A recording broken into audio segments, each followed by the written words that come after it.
Hello दोस्तों, आज मैं आपके लिए child development and pedagogy CDP के एक फर्स्ट चैप्टर बताने वाली हूँ, वो भी विस्तार से।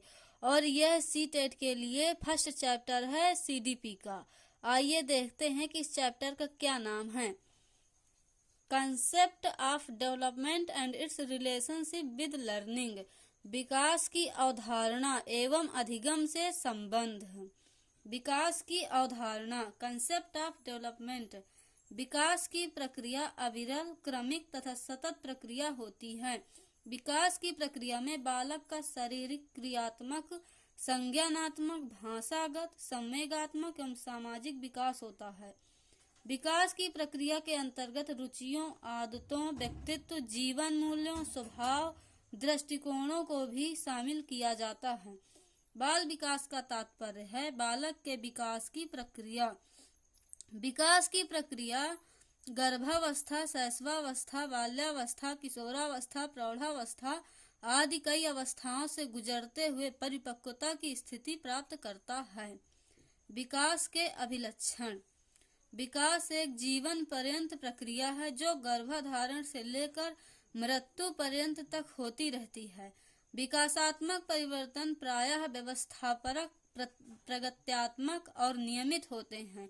विकास सामान्य से विशिष्ट, सरल से जटिल की ओर अग्रसर होने के दौरान प्रायः यह एक पैटर्न का अनुसरण करते हैं। विकास की प्रक्रिया सतत के साथ साथ विच्छिन्न अर्थात दोनों प्रकार से हो सकती है। कुछ परिवर्तन तेजी से होते हैं और सुस्पष्ट रूप से दिखाई देते हैं, जैसे बालक में पहला दांत का निकलना।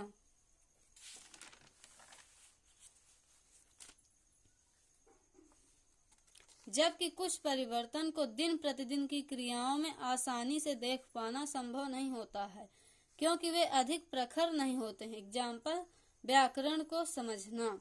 विकास बहुआयामी होता है, अर्थात कुछ क्षेत्रों में यह बहुत तीव्र वृद्धि दर्शाता है, जबकि अन्य क्षेत्रों में दूसरे कुछ कमियां देखने को मिलती हैं। इसमें विकास बहुत लचीला होता है। वृद्धि और विकास सदैव एक समान नहीं होता है। विकासात्मक परिवर्तन मात्रात्मक हो सकते हैं, जैसे आयु बढ़ने के साथ कद बढ़ना, अथवा गुणात्मक जैसे नैतिक मूल्यों का निर्माण। वृद्धि और विकास में प्रमुख अंतर निम्नलिखित है। वृद्धि का स्वरूप बाह्य होता है, वृद्धि को बाह्य रूप में देखा जाता है, और विकास आंतरिक होता है। वृद्धि कुछ समय के बाद रुक जाती है, विकास जीवन पर्यंत चलता रहता है। वृद्धि में कोई निश्चित क्रम नहीं होता है, विकास में एक निश्चित क्रम होता है। वृद्धि का प्रयोग संकुचित अर्थ में होता है, विकास शब्द का प्रयोग व्यापक अर्थ में होता है। वृद्धि की कोई निश्चित दिशा नहीं होती है, विकास की एक निश्चित दिशा होती है। वृद्धि का कोई लक्ष्य नहीं होता है, विकास का कोई न कोई लक्ष्य अवश्य होता है। वृद्धि को सीधे मापा जा सकता है, जैसे ऊंचाई और भार को सीधे मापा जा सकता है, और विकास का सीधा मापन संभव नहीं है। मानव विकास की अवस्थाएं। Stages of human development. मानव विकास की अवस्थाएं निम्नलिखित हैं। शैशवावस्था जन्म से लेकर 6 वर्ष तक, बाल्यावस्था 6 वर्ष से लेकर 12 वर्ष तक, किशोरावस्था 12 वर्ष से लेकर 18 वर्ष तक, वयस्कावस्था या प्रौढ़ावस्था 18 वर्ष से मृत्यु तक। शिक्षा की दृष्टि से प्रथम 3 अवस्थाएं महत्वपूर्ण हैं, इसलिए शिक्षा मनोविज्ञान में 3 अवस्थाओं में होने वाले मानव विकास का अध्ययन किया जाता है। अधिगम या लर्निंग। अधिगम का अर्थ होता है सीखना। सीखना अधिगम किसी स्थिति के प्रति सक्रिय प्रतिक्रिया है। अधिगम एक प्रक्रिया है जिसके द्वारा हम कुछ ज्ञान अर्जित करते हैं। सीखना अनुभव द्वारा व्यवहार में परिवर्तन है। जन्म के तुरंत बाद से ही व्यक्ति सीखना प्रारंभ कर देता है। रटकर विषय वस्तु को याद करने को अधिगम नहीं कहा जा सकता है। गेट्स के अनुसार सीखना अनुभव और प्रशिक्षण द्वारा व्यवहार में परिवर्तन है।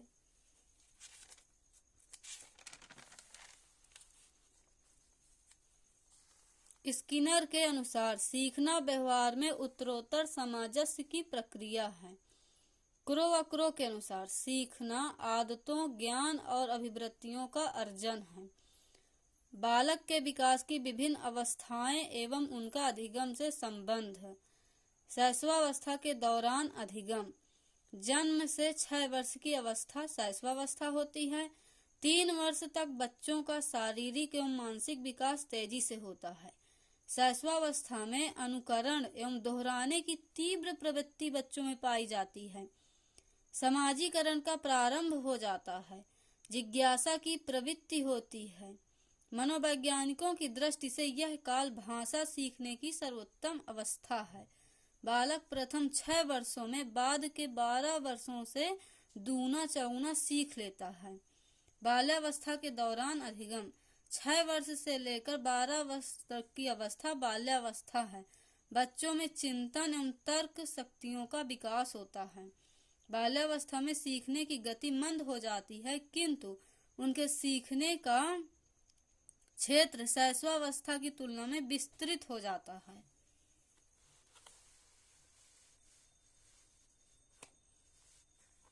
मनोवैज्ञानिकों की दृष्टि से इस अवस्था में बच्चों की शिक्षा के लिए विभिन्न विधियों का प्रयोग किया जाता है। किशोरावस्था के दौरान अधिगम। 12 वर्ष से 18 वर्ष की अवस्था किशोरावस्था है। व्यक्ति का परिपक्वता की ओर उन्मुखीकरण होता है। Adolescence most difficult period of life. किशोरावस्था जीवन का सबसे कठिनतम काल होता है। किशोरावस्था को दबाव, तनाव एवं तूफान की अवस्था माना गया है। स्टेनले हॉल के अनुसार अपराधी प्रवृत्ति का विकास होता है। स्वतंत्रता और विद्रोह की भावना जागृत होती है।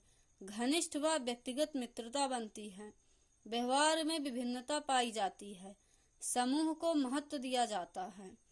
विकास के विभिन्न प्रकार या आयाम एवं उनका अधिगम से संबंध है।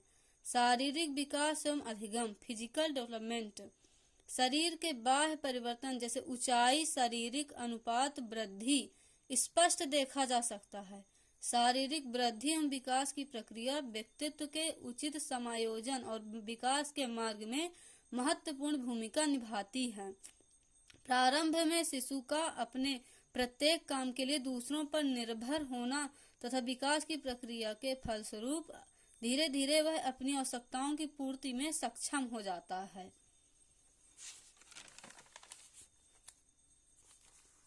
मानसिक विकास एवं अधिगम।